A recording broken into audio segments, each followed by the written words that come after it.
आदरणीय राष्ट्रपति जी ने बीते दिनों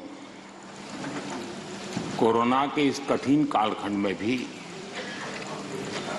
देश ने चारों दिशा में किस प्रकार से इनिशिएटिव लिए,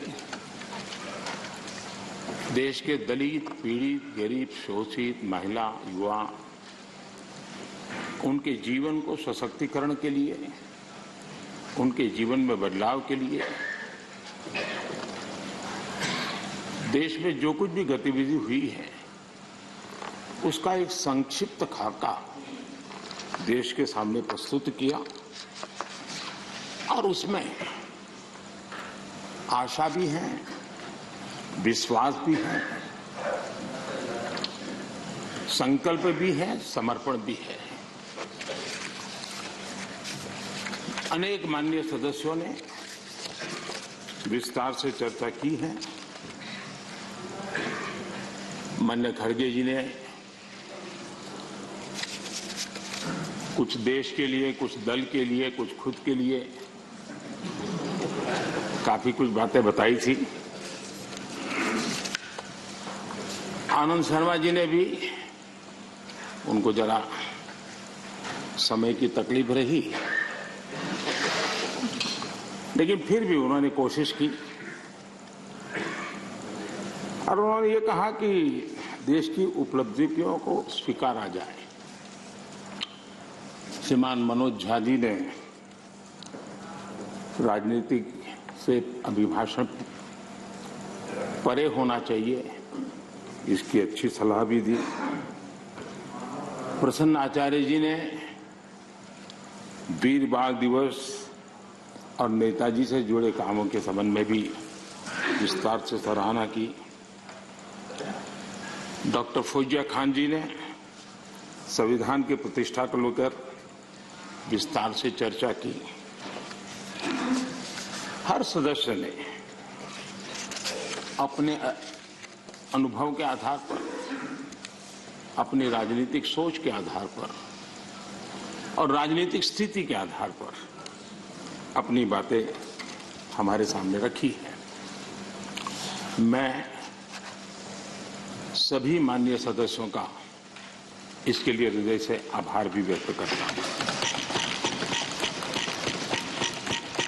आदरणीय सभापति जी, आज देश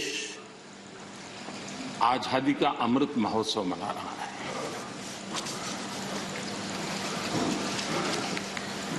पचहत्तर साल का आजादी के कालखंड में देश को दिशा देने का, देश को गति देने का अनेक स्तर पर प्रयास हुए हैं और उन सब का लेखा जोखा लेकर के जो अच्छा है उसे आगे बढ़ाना, जो कमियां हैं उसको करेक्ट करना और जहां नए इनिशिएटिव लेने की आवश्यकता है वो नए इनिशिएटिव लेना। और देश जब आजादी के 100 साल मनाएगा तब हमें देश को कहां ले जाना है, कैसे ले जाना है, किन किन योजनाओं के सहारे हम ले जा सकते हैं, इसके लिए ये बहुत ही महत्वपूर्ण समय है।